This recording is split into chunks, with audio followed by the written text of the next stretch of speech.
Hey,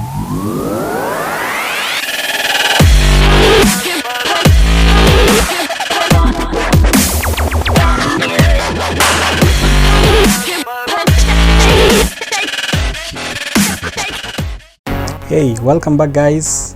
This is part 2 of your journey to awesome and superb photos and video.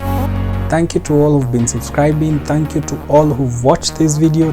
Especially a very big thank you to those who've been sharing the links and sharing the channel, sharing the videos.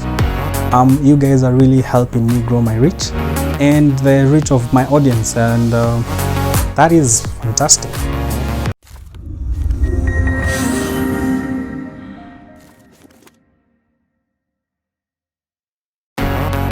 Yes, please watch, then subscribe. If you're also starting out on YouTube videos, on Facebook videos, on whatever social media, please subscribe, comment a link on your channel. I will subscribe. I'll also watch your video, and maybe we can share our challenges and see what's been affecting us, and probably even find solutions for them. Let's do that. Let's share and see which one works out. In this video, I'm going to outline 10 most important things that you need to do when taking photos. I'm also going to give you 6 must-do things whenever you're taking video. So yeah, it's a photo video thing.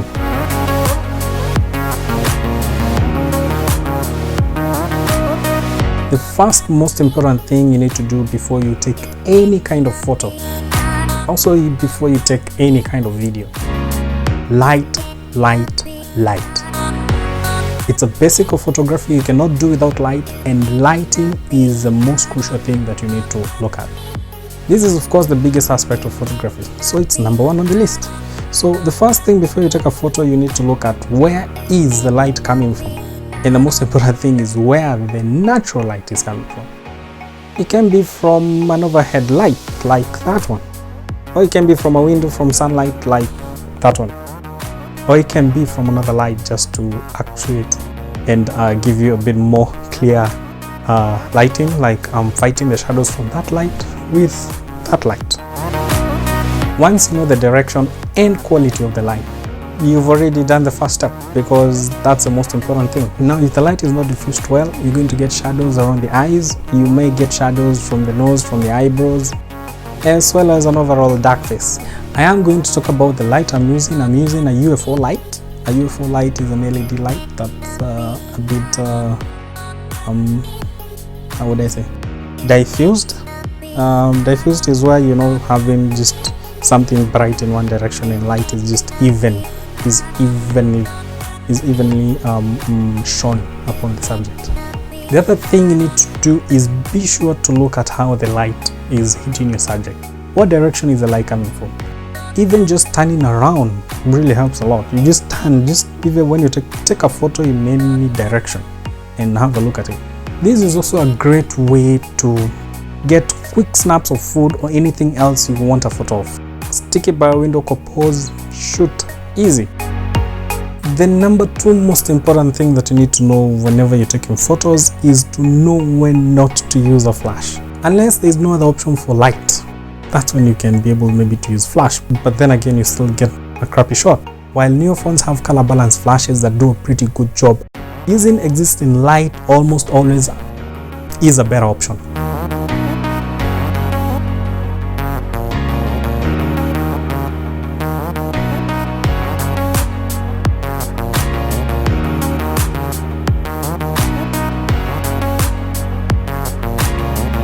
The best trick I can give you for using your flash is to use it during the day, or to use it when there are other sources of light. There is enough light around and you just need it to compensate for whatever is missing, or maybe you wanted to get rid of just a few shadows that are there. So use it during the day. Use it when there are other sources of light. That's the only time you need to know that you can use a flash.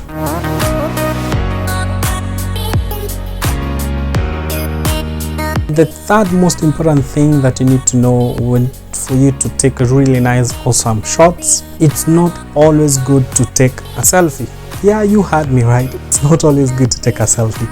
And I'm not saying the actual selfie, I'm talking about how to take the selfie. If no one else is around, then sure, reach your arm out and take a selfie, and we can see your arm and the funny angles whenever you're taking your selfies. But if there is someone around, always have that person take a photo of you in the way that you'd want the photo to come out. I've seen a lot of people on social media to have somehow realized things. A lot of the good photos you see on social media nowadays are not selfies. It's actually you being that subject where someone has actually taken a very good, nice photo of you. Or probably they watched this video and now they're asking other people to take photos of them.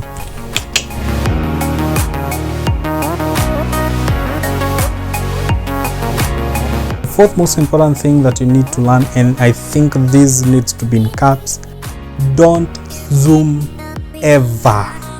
Some cell phones do have optical zoom, but most phones do something called a digital zoom. There are no lenses moving inside adjusting the field of view.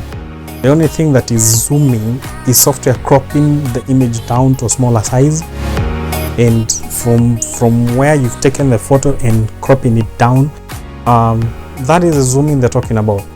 You can do this yourself later when you're editing the photos so you don't lose valuable resolution. Resolution is the most important thing because you need your photos clear. If they lose resolutions, they're not clear. So instead of zooming, walk to your subject, get closer.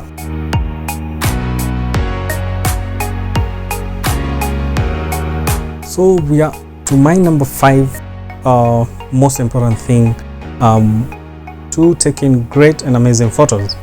So this is why you use Gridlines. I remember in my first video I talked about this. Use Gridlines, be steady. Most people have them on their phones and they don't use them. So use Gridlines and do not forget to focus. You have the Gridlines to help you compose, and then you touch to focus. Most phones do this. You are able to adjust the focus just simply by touching. And once you're able to touch, you can focus on whatever it is subject that you're looking at. Shaky hands are always bad, and they'll always be bad, especially whenever you're using a mobile phone, and especially in low light. Many of the best photos include just one interesting subject. This is why you use Gridlines to know my composure. I'm using negative space where I can have my subject maybe in one corner. I can focus on them, and then the negative space is being used for my composure.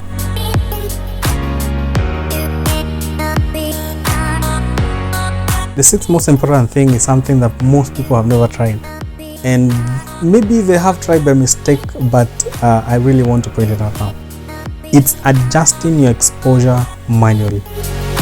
Exposure is when you touch to focus on most phones. There is usually something that shows you how to change the amount of brightness or the amount of light that is coming into your lens, and the photo becomes brighter. That is very important. Always adjust your exposure manually. If the phone doesn't do your automatic exposure, you can use that to change and do a really nice manual exposure, and you're able to play around with the tools that you've been given. A lot of these phones have so much that people take for granted or don't even know they actually exist in their phones.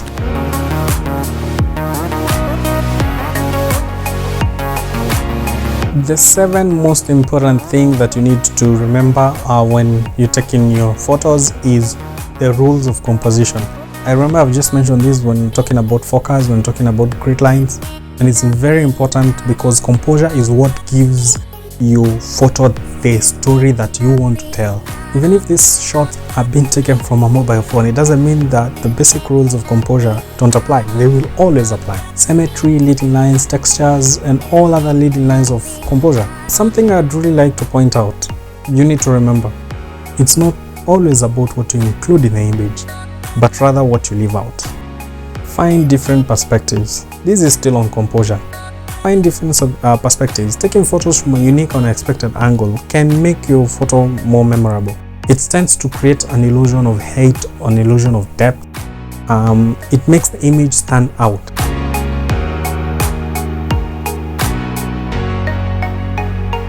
The 8th thing on my list for superb photos is cleaning your lens.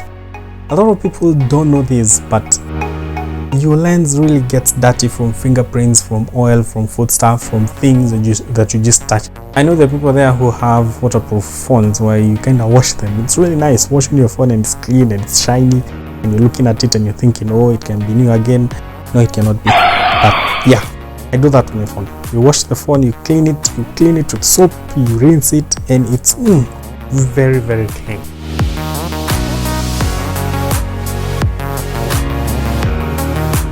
The second last thing, this is number 9 on my list.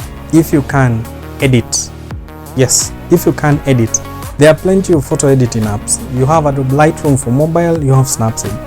If you can edit, these are simple and you can be able to do a lot of things editing on your phone without having to use a computer. I know when most people hear edit, they're like, oh, how am I supposed to do that? Well, you can do it on your phone. When I talk of editing, I do not mean those funny applications that give you cat ears or a cat face or panda bear looks.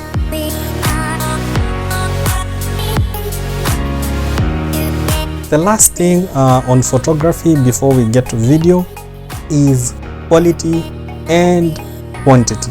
I believe I really stressed about this in my first video. Don't be afraid to take another shot. Never ever be afraid to take multiple shots. The more photos you shoot, the more confident you be. The more you're able to use all the other 9 points that I've given you in this video. The quantity and quality that you're taking, and more so on quantity, because quality comes after quantity. Practice makes perfect. The only thing that may hold you back is the amount of storage that is on your phone or how much your battery lasts. But if you have somewhere to back up your phone, or you can have those funny things people plug in as batteries to charge your phone. I'm trying to remember the name. I've never used it. I always think the most important thing when buying a phone is number 1, battery.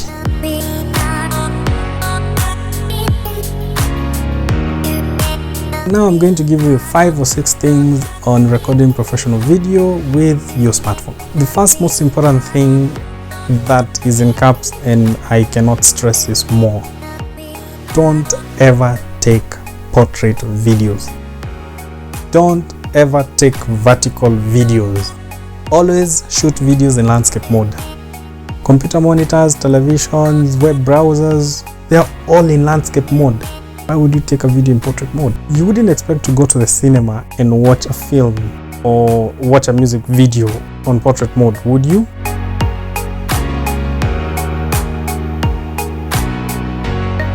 The second most important thing when it comes to video, professional video or very nice video with mobile phones, is use a tripod. So use a tripod to stabilize your footage. Use a tripod so that you can have really nice 3D shots.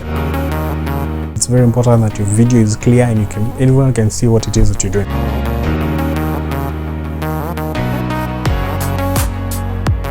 The third thing that you need to know, and it's a must do whenever you're taking video, it also applies to photography: don't zoom. Don't ever zoom. Sometimes it can be tempting to use the zoom feature on your smartphone or to get a closer shot of the subject, but since the lens isn't zooming optically, you're just enlarging the picture and you're just getting pixelated, and what you end up with is something worse than a camera copy video of another camera copy of another camera copy of another camera copy. I can continue.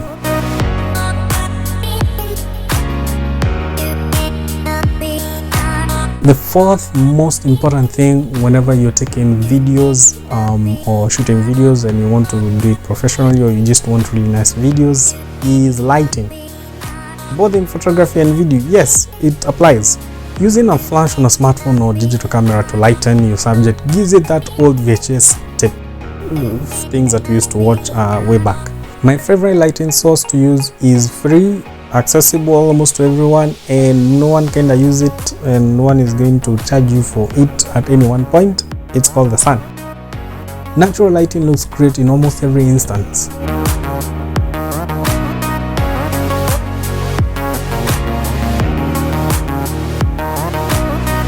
Exposure and focus. Yes, this applies also in photography, and yes, it will also apply in video. Smartphones and digital cameras will automatically detect and adjust exposure and focus accordingly whenever you're taking a video, whenever you're taking a photo. It is great for taking quick snaps, but you'll want to have a more manual control whenever you're taking your photos or you're taking your videos. More so now we're talking of videos, but it applies to both instances.